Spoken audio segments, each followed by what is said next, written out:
Here we go. Okay.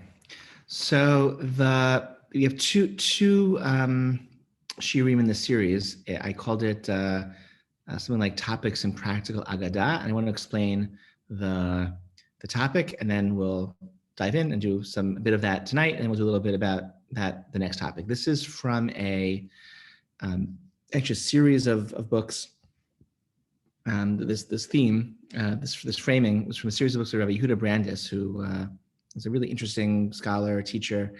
Right now he's at Machon Herzog, the Herzog Institute, and before that, for many years, he was at Beit Maharsha.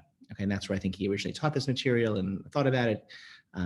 Sarah studied there, and when we lived in Jerusalem in 2007, 2008, and she was his student, and that was sort of when I first found out about him and started reading his articles and stuff. I'm a big fan of his. He has academic training, but he uses that training to, I think, answer questions that are somewhat more interesting, to me at least, than the types of questions that academic scholars of rabbinics, and Talmud tend to ask.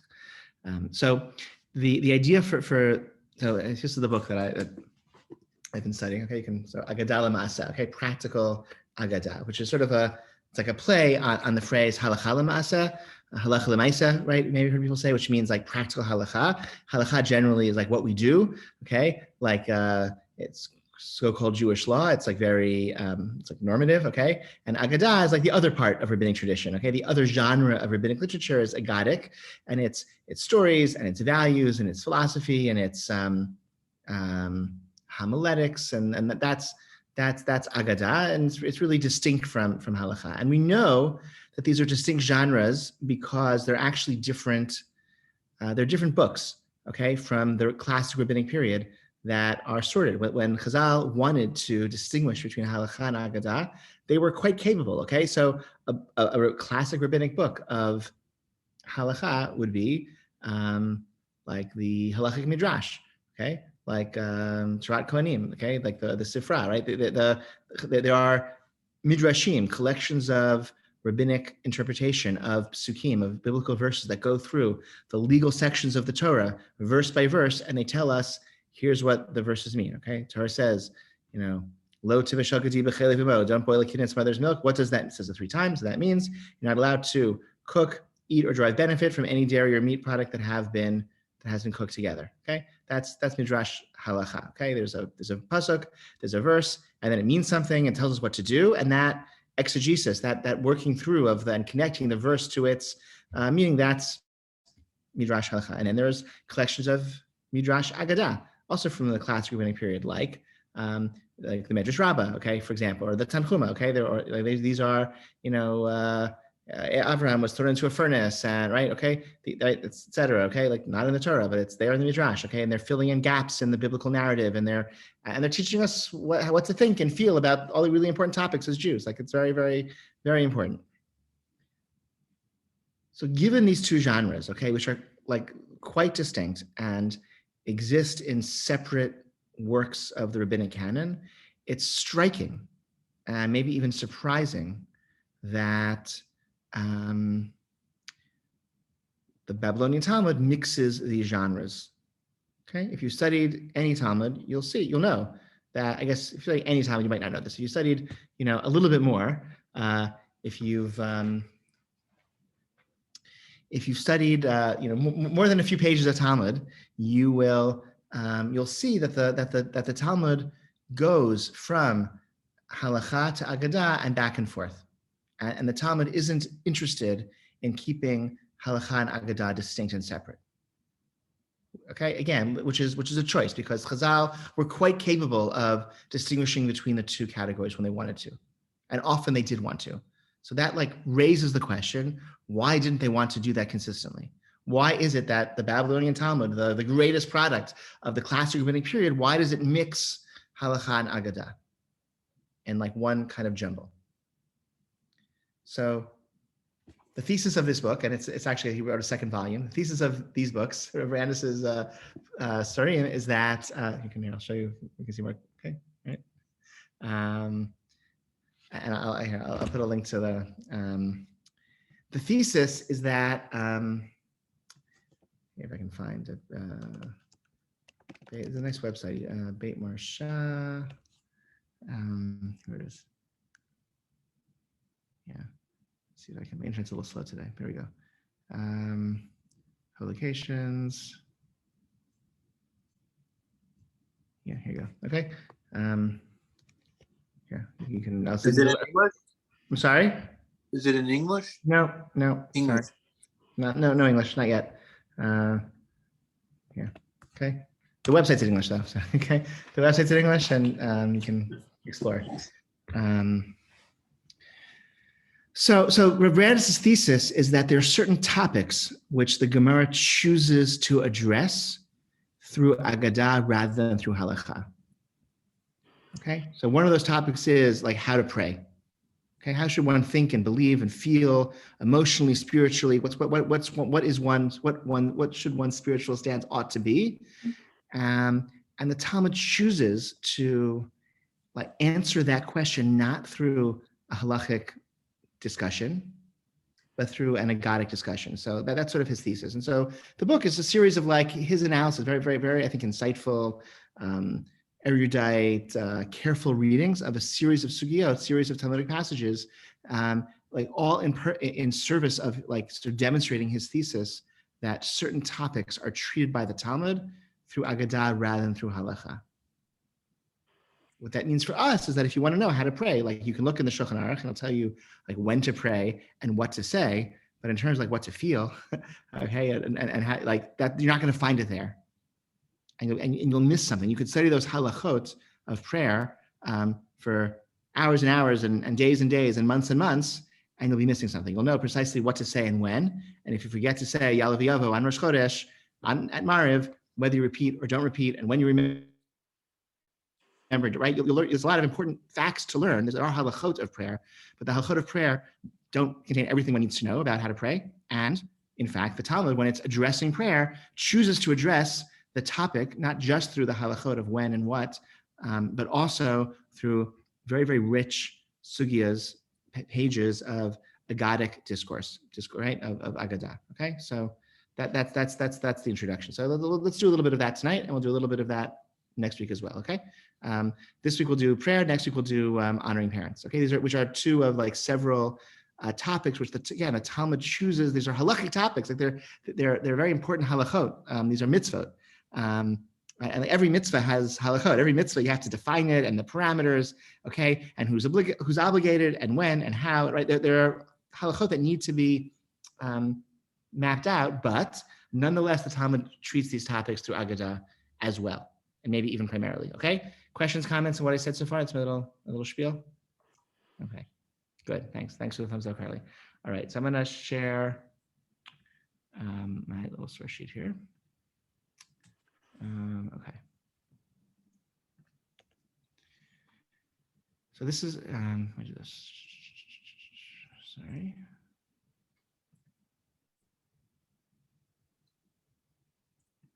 Okay.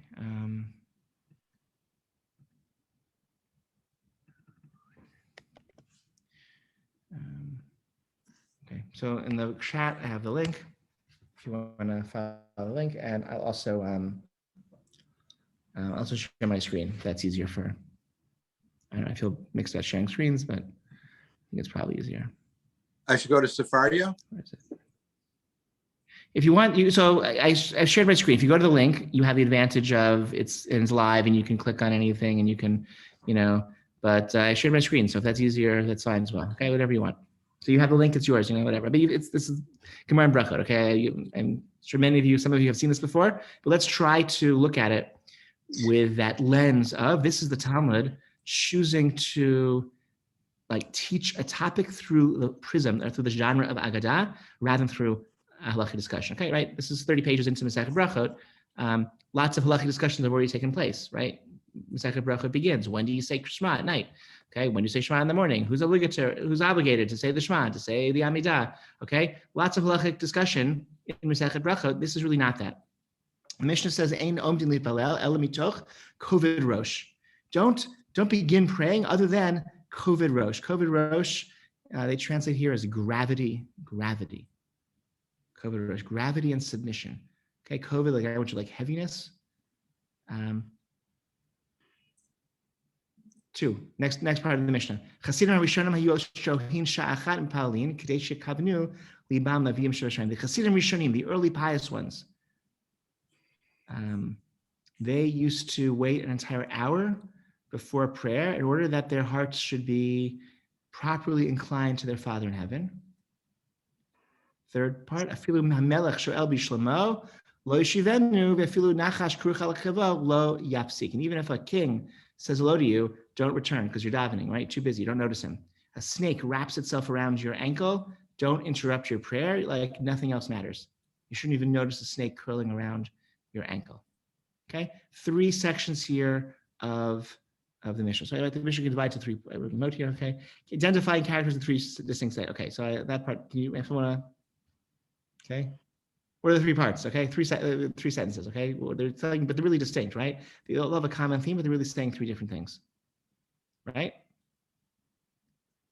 So, want to unmute and share? What are the 3 parts? What are they saying in your own words? They're basically saying you should be all in when you're ready to daven. Nothing else should be bothering you. You should have a full head of focus into how you're going to daven. Ignore the snake. Yeah, good. So is it? But that's like one thing. But what are the like? Let's be a little more. Like don't give me a summary. Give me like what there are 3. Like what's the first thing it says? Okay, the first sentence. Don't pray except Kovid Rosh. That's 1. Okay. Attitude. Wow. That's different, right? That's really distinct, right? I think if you divide it here, we can see if I can do this. So I can go in here. Can I? Yeah. Look. See. Look at that. See? Wow. Okay. And I'll make a little space in between 3 paragraphs. It's a 3-paragraph Mishnah. Okay. Gravity is first. First is gravity. So pray with like that. Kovid Rosh is saying like this is how you're supposed to. It's like it's a feeling, it's a stance, it's an attitude. It's a mood. I don't know what you call it. I don't know, right? What? Okay, that's 1. 2, the Hasidim Rishonim, they would wait an hour. So that's that telling us, is that a definition of Kovid Rosh? Not really. Is it telling us how to achieve Kovid Rosh? Maybe, but that's not the language of the Mishnah. The language is it's talking about something else. First clause of the Mishnah says Kovid Rosh is the mood we're supposed to be in when we pray. Second clause is saying there was an ancient practice of spending an entire hour before davening. I don't know, Shachris Min Chamar, that's a lot of time. Okay, just so that what? Not because of Kovid Rosh, because of Shekhavdu Liban Levish, that they should have kavanah. Focus during prayer, even, right? During prayer. It's not about a mood. It's about like to have focus during prayer. You got to meditate. Like I mean, that's a really intense, I think, meditative practice of some kind that you're like spending a full hour just to be able to say let's say the Amidah with kavanah. I feel like the second clause should have been the first clause. I feel like they should have been switched. Good. So maybe, so why isn't it? So given that it's not switched, how do you interpret then? But let's say it's in chronological order, even though it seems not to be. So now read it. Okay. So what was it saying? It's kind of like it's giving you like, this is where you need to be. This is how you're going to get there. Good.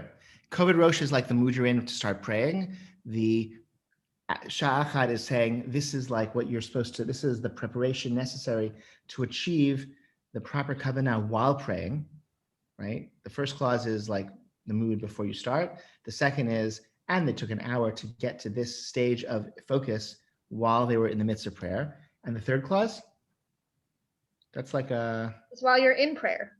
While you're praying, yeah. While you're praying. Yeah. This is much more, the third one seems... No, if you do the first 2, like then the meditative. third should result. Uh-huh. You should have so much focus that this is how much focus to have.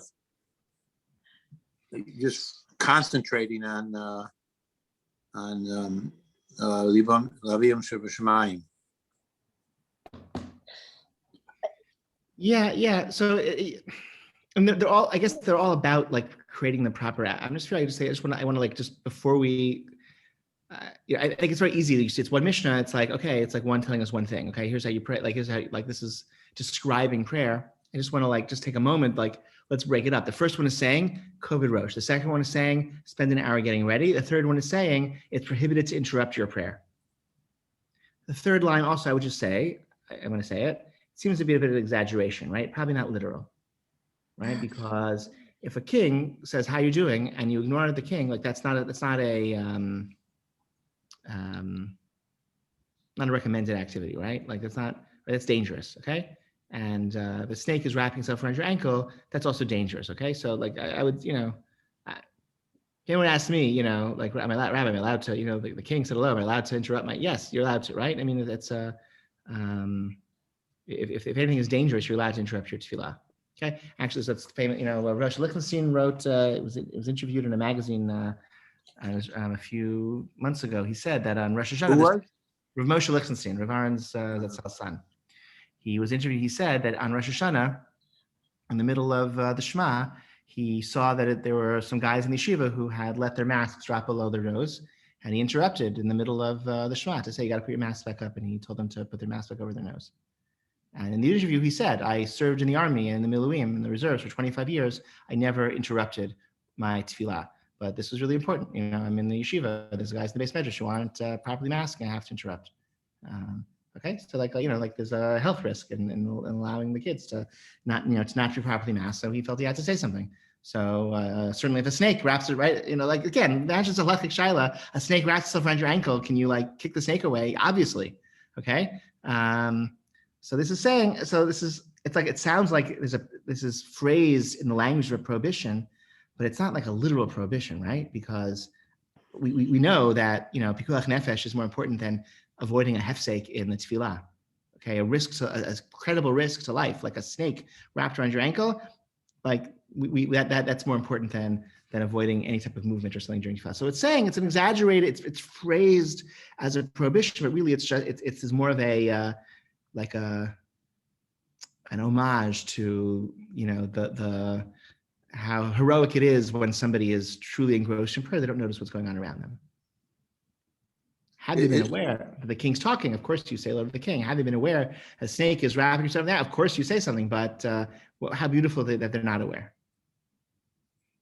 But this is not codified in halacha. Not to answer king during Shemona Esrei. Correct, it's not. It is or is not. I assume it's not. I don't know. Yeah, I'm sure it's not. So are we going to talk more about that concept later? Because I don't want to give away the ending. But there's an agada about this later on. Are we going to get to that, or is that?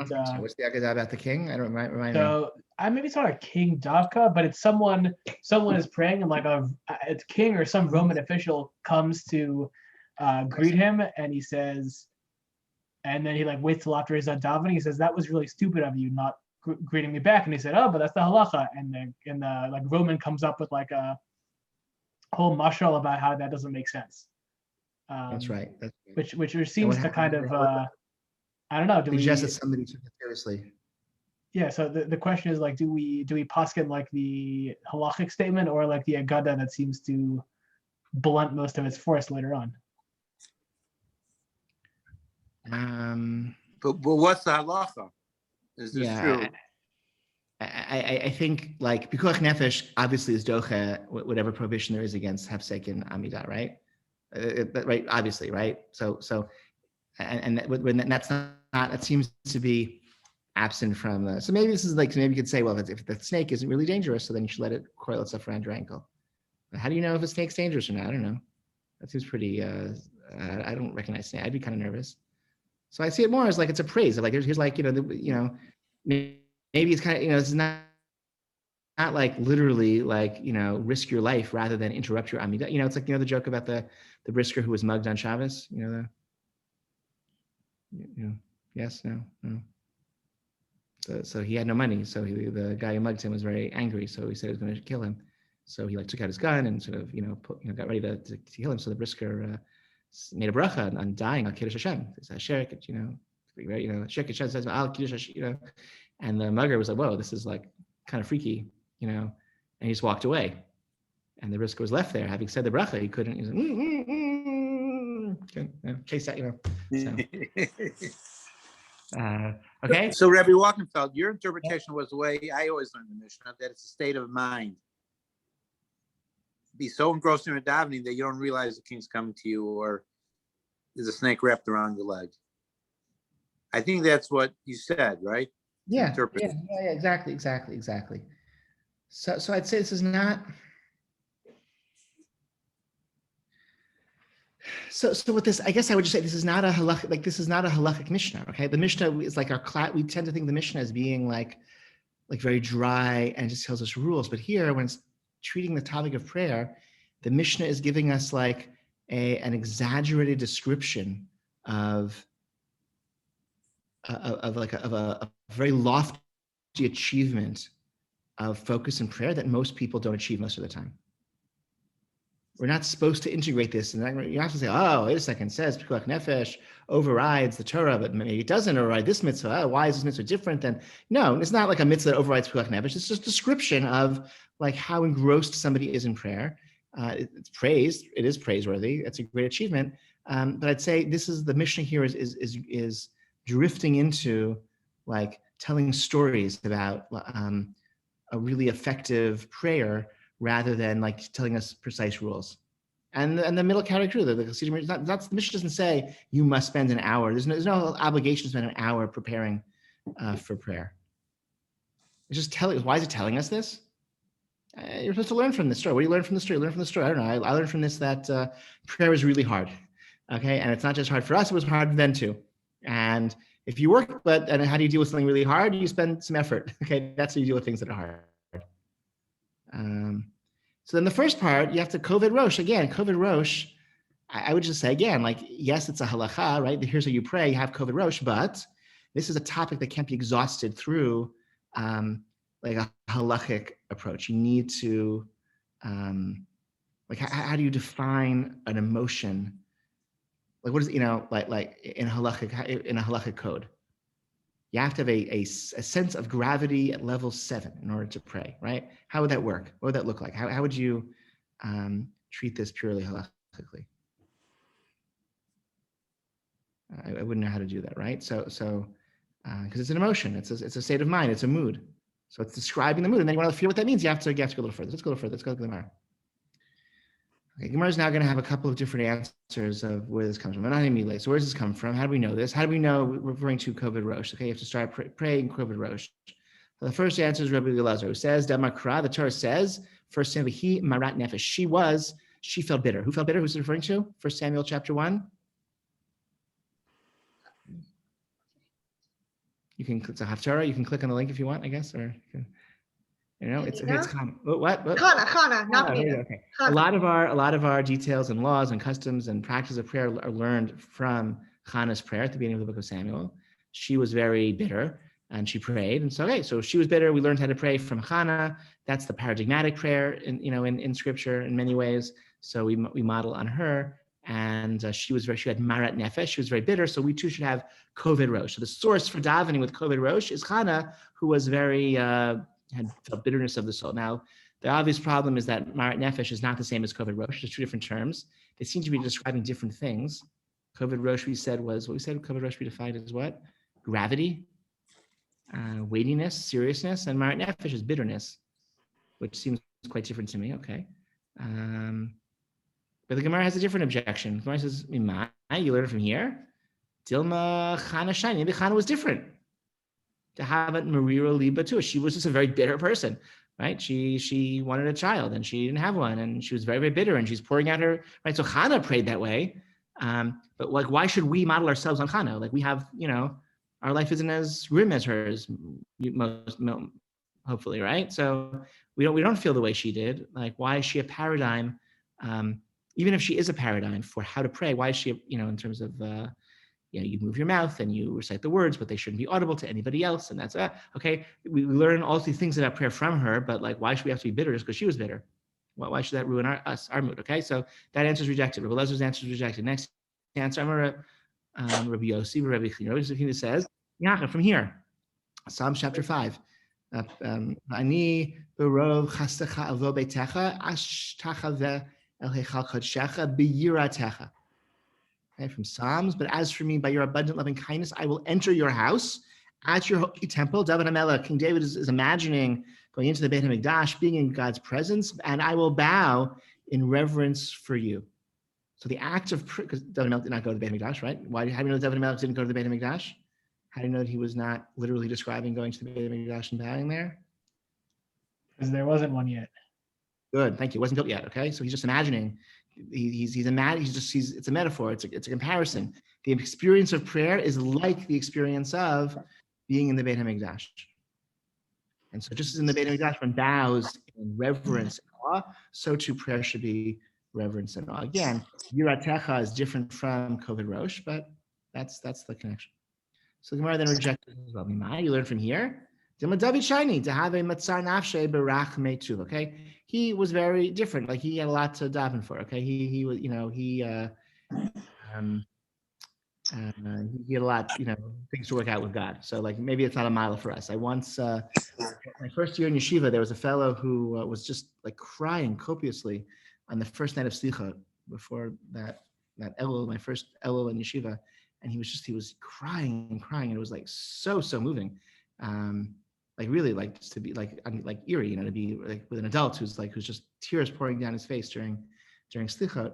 And I thought, well, that's like really, really impressive. Or maybe like he killed somebody and like he has a lot to feel sorry for. I don't know, So like David HaMelech, he had some, had a troubled past. Okay, so he had a lot to. So maybe David HaMelech, he had to bow down and yira and all this fear, and that's why he's describing the act of prayer in this like very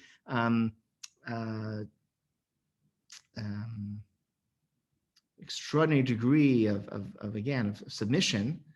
But why is that a model for us? He had like special circumstances.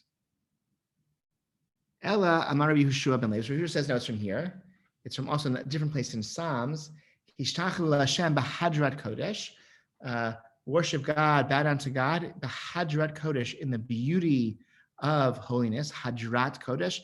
Al tikre b'hadrat ella chardat kodesh.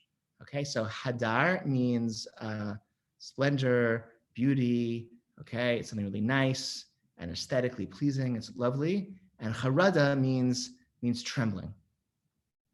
Yehoshua ben Levi says we should don't think that we should that this experience of being in proximity to God and approaching God in prayer should be beautiful and splendid and should bring us dignity. No, we should be trembling. Okay, so you shouldn't wear your fancy clothes to shul. You should wear sackcloth. Okay, you should be trembling. You should be frightened when you're praying, not feeling adorned in prayer. Nonetheless, it's interesting. So this also is not going to be. This answer too is going to be rejected. Like Yehoshua ben Levi, that's a very good response. The response of Yehoshua ben Levi is saying, look, why are your approach depends on changing the reading of the word. Like the verse in Psalm says, Hadrat Kodesh, okay? Like the splendor of being in God's presence. Like don't tell me that read the word the way it's not written, and that's how you're going to derive this mood which one is supposed to have during prayer. Okay, that's sort of that undermines his argument. Okay, Yehoshua ben Levi's argument undermined by the fact that it's a deliberate misreading of the verse. Okay, now at the end of the day, go back to Hadar. So again, like we have these two. The word kind of lends itself to two interpretations that are like really diametrically opposed. When we're praying, are we like exalted and like it's this beautiful experience and we're wearing nice clothes and the music is nice and we're in comfy seats at a nice comfy building, or are we supposed to be trembling in real fear? So Yehoshua ben Levi says no, trembling. Okay, it says Hadrat Kodesh, but really means Haradat Kodesh, Hardat Kodesh with a chet, not a hey. Okay, it's trembling, and the Gemara says, but that's not what the word actually says. And we know because the story where Yehuda, he used to put on nice clothes before he would daven. He wouldn't daven in shorts. Okay, this is a ongoing battle in my home. Okay, can't daven in shorts. Okay, he would dress up nice and then he would daven. Ella Amar Rav Nachman bar Yitzchak. So Rabbi Yehuda, he thinks that Hadrat. Now we have a dispute here because Rabbi Yehuda thinks that you're supposed to look nice and prepare your body and adorn your body. You put on your davening jewelry. I don't know. He has a davening watch, a davening hat. Okay, he looks nice. He's ready, and that's how one approaches God with dignity and with an environment of beauty and splendor. So it can't be the verse can't be read as charada, that we are trembling, because it could also mean like hadrat kodesh, which is actually how the verse is read. Rabbi Yehuda actually acted that way. He made himself splendid when he davened. And so this can't be the source for our Mishnah, which says Kovid Rosh. Now, Kovid Rosh and fancy clothes are not inconsistent also. I would just point out, right? I mean, you could dress very formally in a very somber way, which is both Kovid Rosh, right? Weightiness, and also is splendor. So Rav Nachman Bar Yitzchak has a different answer. He says, Idu Hashem b'yirah v'gilu b'ra'ada. So another verse from Psalms: worship God in awe, in fear, and rejoice with trembling. So this is a really interesting answer, and this is the answer that's accepted, and I think it's the most significant answer because, well, okay, let me tell you why it's different. Why is this one accepted? What's so nice about this one? How's it different from some of the others?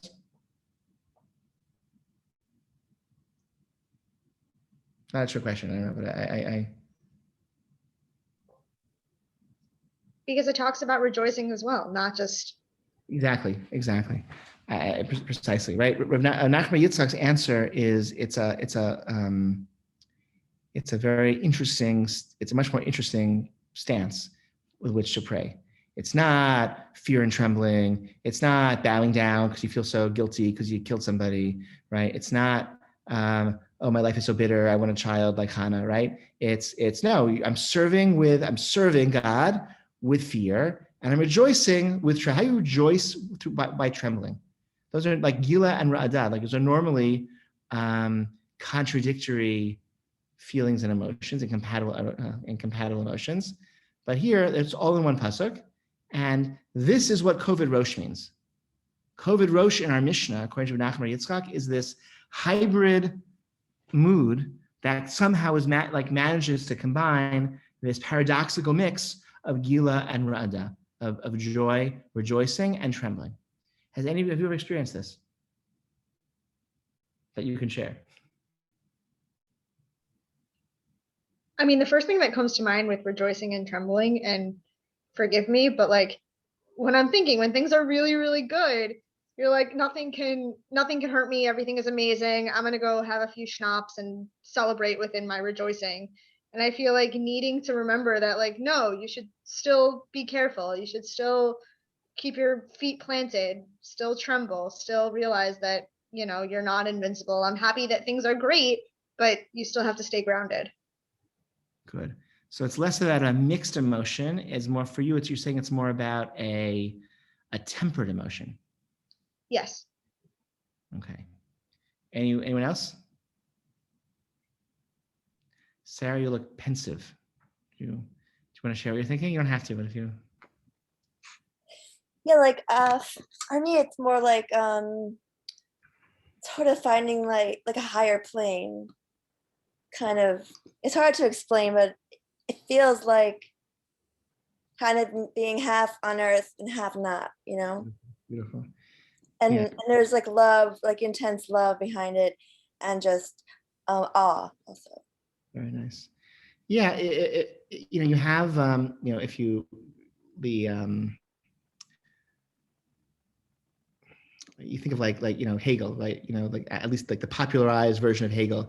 You have a thesis, and then you have the antithesis, the opposing idea, and then there's a synthesis that somehow combines the two. And for Hegel, at least as popularly understood, the Reader's Digest version of Hegel, that's how history progresses. Thesis, antithesis, synthesis. Okay, idea A and idea B confronts it and undermines it and rejects it, but then somehow there's like a synthesis of the two of them, and that transcends both of them and moves us forward. So Carly, your answer is about moderation. It's about not letting yourself be lost in the rejoicing because you remember how vulnerable you are, and you get tethered down. Sarah's saying, no, there's some level, there's like Gila and there's Ra'adah, but then there's like some level of that like combines both of them and transcends both of them, and maybe we call that Kovid Rosh. Okay, and that's what Rav Nachman Yitzchak maybe is talking about. Okay. I tend to think I'm inclined. I mean, they're both possible answers. I tend to think more like Sarah right now, but let's see how things continue. And I think they're both certainly plausible ways of understanding it.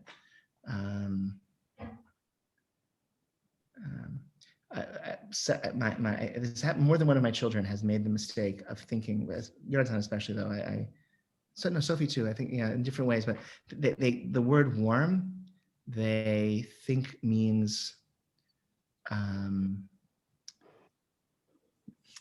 They think Yonatan thinks that the word warmer means closer to warm, which means that if the water is too hot, he'll say, I want it to be warmer, by which he means cooler, because warmer for him means closer to that midpoint between hot and cold, right? Like this warm is its own range. So warmer means like converging on that range of the warm zone. That's brilliant. It's brilliant. It's very confusing because this comes up in bath time. You'd be like, oh, I want it warmer. Right. Like, you want it warmer? Yeah, it's too hot. I want it warmer. No. Okay. But once you realize how he's thinking, it's really quite. Why am I thinking? Oh, because Carly, you're saying there's this middle zone of not too much rejoicing and not too much trembling, but a kind of equanimous Kovid Rosh, just dignified and nothing, nothing's gonna make you lose your mettle because you're just equanimous, and that's okay. And Sarah's saying no, gilu barada, no, rejoice in your trembling. Somehow, figure out a way that they're both mixed together in both. Okay, Mitch, yeah. Could I propose something? And I think Sarah, mentioned it, and you mentioned it. Either Hashem B'yira, I see that Sapphire translates that as fear. The Yira really means awe, I think, which is different than fear. Good. So either Hashem B'yira, serve God with awe, understanding that He's the master of the world, He controls it. So it's more awe that the power of God. And Gila Barada, then rejoice because you're able to approach God with trembling because you understand how powerful He is. Yeah. Versus the fear aspect. That's great. There's a very once you mention Yura, okay, there's a very beautiful passage, famous passage in the Rambam in Mishnah Torah, which describes how one cultivates a love of God, and he talks about you go out in the world and you contemplate nature, and for the Rambam is very. For him, it means it's physics and metaphysics, and you study all these incredible things about creation and the universe and how it all fits together, and you'll be overcome by this incredible love of God and recognizing God's wisdom and fashioning the universe and how small you are in comparison, and this overwhelming love embraces you, and then at the same time, you recoil in recognition of your own minuteness and smallness in awe of God's greatness. And it's almost like a heartbeat of the systole, diastole. It's like a wave. It comes ba-bum, ba-bum, ba-bum, right? It's a each one leads to the other. It's the love and the awe and the love and it's two parts of a constant cycle. And he describes it very beautifully. So I think even to Hashem B'yira, that's also as you just depicted it, right? It's the awe is motivating, is fueling that service. But I think Gilu Barada, that to me is a very that's something normally incompatible that somehow is combined in this Kovid Rosh that animates tefillah. Okay, so let's see what happens next. My Gilu Barada. What is this? What is Gilu Barada? How can you rejoice the trembling? What does that mean? Okay. Okay. Amarav Adabar Matna Amarava. So Adabar is the name of Rabbah. Bimkom Gila Shamte Rada. So that's I don't know what you want to think. Okay. The place where you rejoice, that's where you should tremble. That seems to me maybe like what Carly was saying, right? Don't let your rejoicing get out of hand, because the place where you're rejoicing, throw in a little bit of trembling there. Don't let it get out of hand. And here's a story that's going to prove that. Abaye have a yativ kaime de Rabba. Okay, so Abaye was in the presence of Rabba. Chaze de have ka badaktu. So he was laughing too much. Amar v'gilu baradakti. If he says, wait a second, it says, rejoice in trembling. Right. In other words, this is too much levity going on here. Rabba, you're having too much fun. You're laughing too much. Okay. Gilu barada. Your rejoicing should be with some trembling as well. Don't let yourself get carried away with your laughing. So what did he respond? Amarle, ana tefillin manach. I'm wearing tefillin. It's okay. What's that supposed to mean?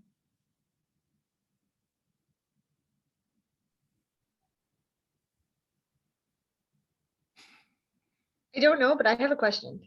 Fine. Yeah. Sorry, no, you can answer. No, ask your question. We'll go back. Yeah, go ahead. When we break a glass at a wedding. Oh, hold on. Wait. Sorry. Good. All right. Good. He's wearing tefillin. Okay. Rabbi says I'm wearing tefillin. You don't have to worry about my laughter. My laughter isn't the type of laughter you have to worry about because I'm wearing tefillin. Like I'm also thinking about God, right? God's words are bound on my arms. They're between my eyes. They're on my head. You don't have to worry that my laughter, is somehow overly frivolous. Okay, that I've forgotten that I'm in the presence of God. I've allowed God's consciousness to escape me. No, I'm wearing tefillin. It's okay. Gilu barada, right? I'm rejoicing with trembling, right? Like that's COVID rosh. Like you can be having a lot of fun, laughing a lot, but you have tefillin on your head. Okay, there's a God consciousness that is sort of hovering over this entire moment. So you don't have to worry that I'm laughing too much. That was Rabba's response. Rabbi Yirmiyah have a yatzav coming to Rabbi Zeir. Rabbi Zeir. Chazer to have a kabbalah. He saw him Rabbi Zeir also laughing too much. And really said to him, "B'chol etzev yemutar." Proverbs 14. In all sorrow there is profit. In other words, it says in Proverbs, like don't it's actually really great to be more sad. So it doesn't say that. Like, why are you having so much fun? And there's no answer here. We don't have Rabbi Zeir's response. I don't know if he was wearing tefillin or not, but okay. Rabbi Yirmiyah seems to be like criticizing Rabbi Zeir for being too happy with a verse we haven't seen before from Proverbs. Another story. Mar the son of Ravina, Avid Chilulavar, he made a wedding for his son. Chazanhu l'Rabbanan dahavu kebar chituva. He saw that the sages, meaning who are the sages, the guests at his wedding, they were having too much fun. At the wedding, his own son's wedding, all his friends, his colleagues are having too much fun at the wedding, okay? Right? You ever been to a wedding like that? What do you do? Oh, that's it, all right? Oh, sorry, looks like this is a repetition. Let me take this out. Sorry. How do this? Here we go. Okay, so what happened? Aiti kasa lemokra bat arba mezu. He took a cup that was worth 400 zuz. Okay, very expensive. With tavar kamaihu v'yatzbi. Okay, and they became very sad. Okay, Carly, this is your answer your question. Yes, thank you. All right. This, as far as I can tell, this is the origin of the breaking the glass at the wedding thing. Okay, it first happened at the wedding of Mar, the son of Ravina. I mean, it was the wedding he made for his son. Okay, so his friends, the rabbis, were having too much fun. He broke a glass. They all calmed down. So this is Gilu Barada. These are illustrations of how we're meant somehow to reconcile the rejoicing and the trembling. Okay, you laugh, but you wear tefillin.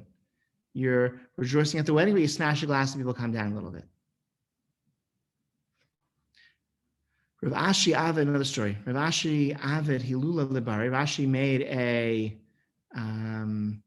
wedding for his son. Chazin Rabbanan Dechavu Kab. He saw that the rabbis, the guests were laughing too much. Aiti Kasa de Zugiti. He took a glass cup, not just a Zugita Chivarta, a white glass goblet, okay, which is very valuable. And he smashed it in front of them. And they became very sad. They calmed down. So another glass, two glass breaking stories, both at weddings, and this is illustrating Gila Barada. Another example. Okay, so the rabbi said to Rav Hamnuna, the Rav Hamnuna Zuti, okay, the little Rav Hamnuna, okay, at the wedding of Mar Bered Ravina. Okay, we not see the same wedding. Okay, the same wedding with the glass broken. Okay, so they said at that same wedding where they broke the glass, they said to Rav Hamnuna, Lishrei Lan Mar, would you please sing a song for us? Okay, so Rav Hamnuna was a singer, so they asked him to sing at the wedding. He was a wedding singer. So what did he say? Amar Lahu, he said to them, Voilan Demitzan, woe is us, we will die. Voilan Demit, woe is us, we are going to die. Are you familiar with that wedding song? Woe is us, we shall die? No, neither am I, okay? That somehow it didn't catch on. I would, be a fun, whatever, somebody should set it to music. Someone should write a tune to it and try and make it a wedding song. Yeah, it would be like it would be like a good pursuit, but probably somebody would, I mean, it makes more sense than Rock as a wedding song, and I've seen videos of that being played at weddings. Yeah. I mean, I've been to Chabad weddings and they have very solemn songs, but I don't think those are the words. No.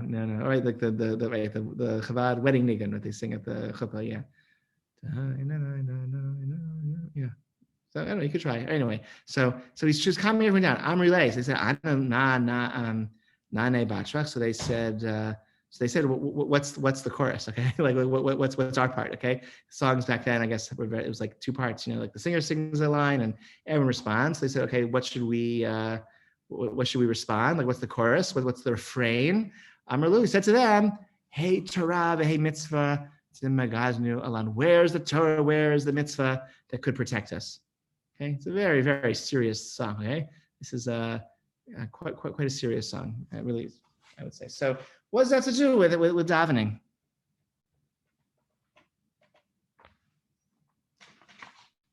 Yeah. Any thoughts?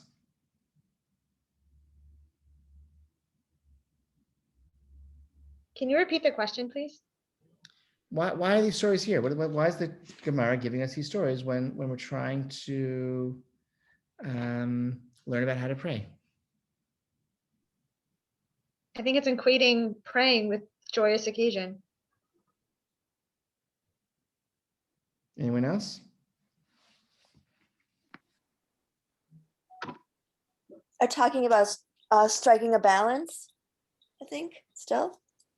Yeah, I think it's not about striking a balance. I think it's about really, really these cases I think are not, these are extremes. There's tremendous laughter, right? Hilarity, raucous wedding celebration on the one hand.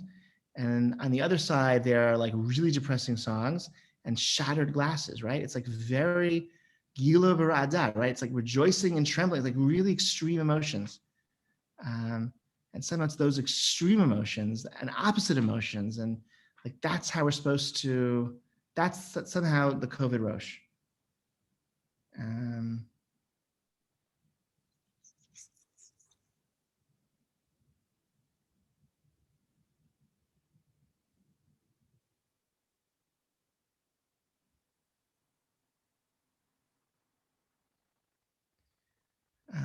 So COVID Rosh seems to be, and I guess the other thing I'd point out, these stories are not, oops, sorry.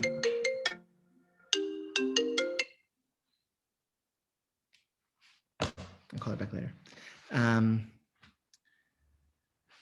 The stories are not, they're not stories about prayer, because the COVID Rosh that we're supposed to cultivate during prayer is maybe something we're supposed to cultivate other times as well. Where the other stories took place, the other stories took place in synagogue, he's wearing tefillin, they're at a wedding, all these places where the stories takes place. And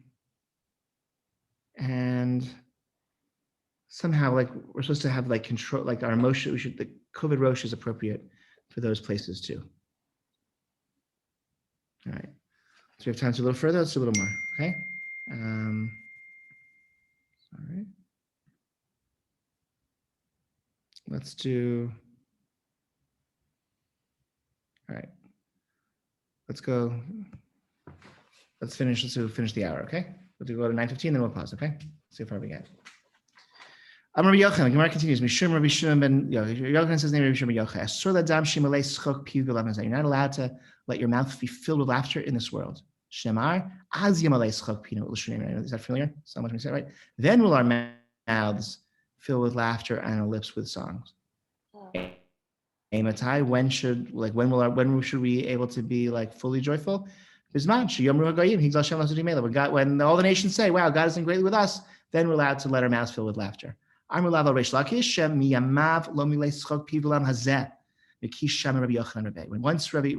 Lakish heard this teaching, the name of Rabbi Shimon Yochai, he never laughed again fully. This to me is like a state, like the world is a tragic place. Okay, to laugh fully is to be callous. Right? When you're allowed to laugh, right? When when all's right in the world, when everyone is saying God's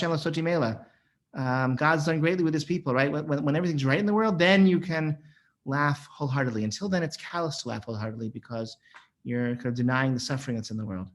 You're not being sensitive to it. You're not appreciating it.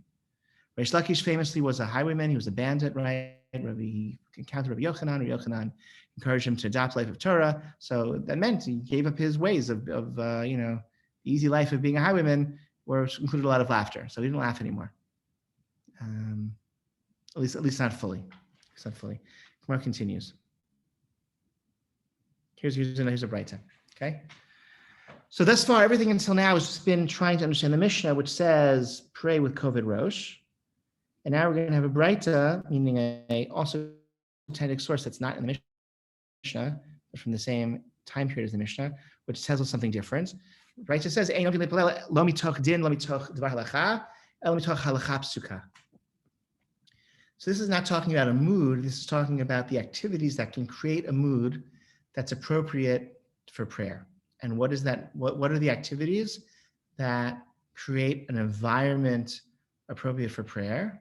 It's not din, not sitting in judgment as a judge, which probably makes you feel, I don't know, I would imagine very important, very maybe a little arrogant.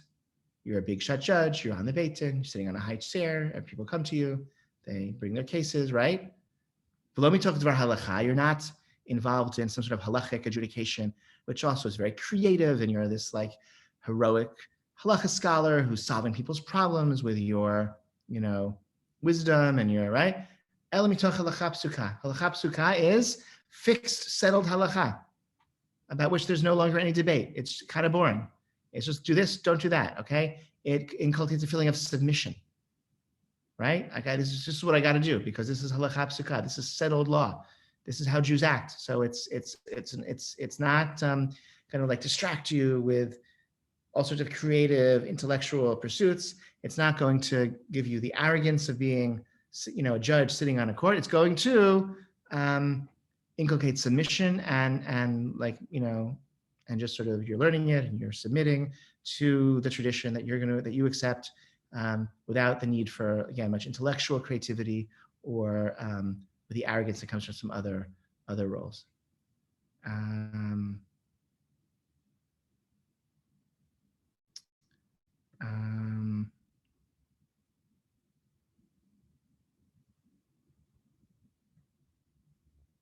Okay.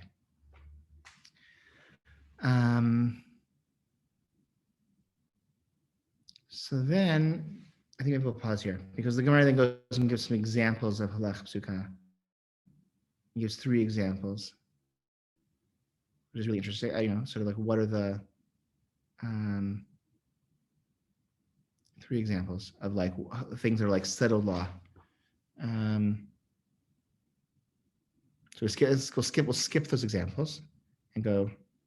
Rabbanan Avdi Kamanitin, Rav Ashi Avid Kibraita. We'll pause there. Okay. So look at the Tosafot. Okay. So the Chachamim acted like our Mishnah, meaning what's the Mishnah? The Mishnah is Koved Rosh, gravity, some sort of combination of rejoicing and trembling.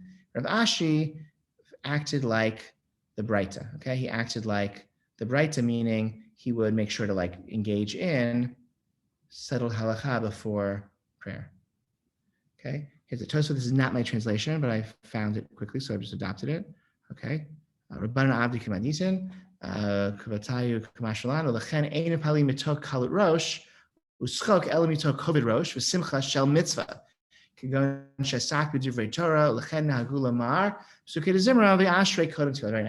So Tosfot say this is actually we always say. We do this also. So we don't like necessarily learn a Dvar Halacha. We don't before davening, but we do recite verses. So that's our version of that. The way this got trickled down into our Siddur is we say Psukei de Zimra before Shachrit.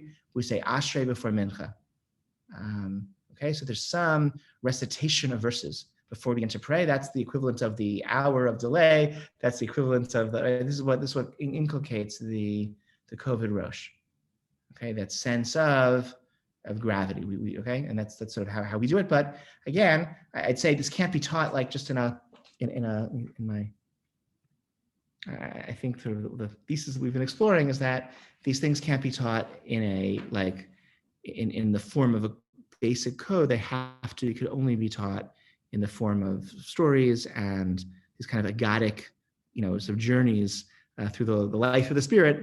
That's the only way one can sort of begin to appreciate like the type of fueling one should have during prayer and the types of preparations that might be like successful in leading to prayer. Okay, these things can't be taught in settled law. Okay, next we're going to look at honoring parents, which is another topic that the Talmud doesn't treat in halachic section. Okay, the Talmud chooses to treat that topic through Agadah.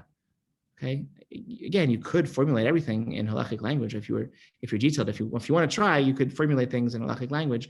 The Shulchan Aruch includes sections in all of these topics, but the Talmud addresses the topic of honoring parents through Agadah. So we'll look at some of that next week. Okay, thank you so much. Have a good night.